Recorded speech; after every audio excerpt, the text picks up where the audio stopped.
একজন টেক্সট করেছে, আপু রুই মাছ দিয়ে ফুলকপির ঝোলের রেসিপিটা কি দেওয়া যাবে? তাই আজকে আমি আপনাদের সাথে শেয়ার করব ঘরোয়া স্বাদের রুই মাছ আর ফুলকপির ঝোল।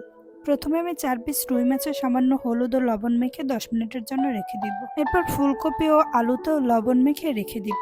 দেন চলে যাব রান্নাতে।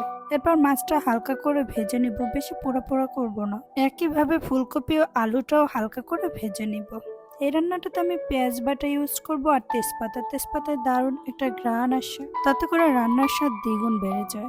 যেগুলো ঝোল রান্নাতে পেঁয়াজ কুচির থেকে পেঁয়াজ বাটাটা ইউজ করলে ঝোলটা একটু পাতলা হয় এবং খেতেও ভালো লাগে। এই রান্নাতে এক্সট্রা মশলা বলতে পেঁয়াজ বাটা, আদা বাটা, রসুন বাটাটা ইউজ করেছি। আর মরিচের গুঁড়ো, হলুদের গুঁড়ো, ধনে গুঁড়ো তো থাকেই রান্নাতে। সবজিটা খুব ভালোভাবে কষিয়ে নিয়ে 2 কাপ পরিমাণ পানি দিয়ে ঢাকনা দিয়ে সিদ্ধ করে নিব। সবশেষে গরম মশলার গুঁড়ো দিয়ে পরিবেশন করে নিব। আজকের ভিডিওটি কেমন হয়েছে লাইক আর কমেন্ট করে জানিয়ে দিন। আজকের মতো টাটা।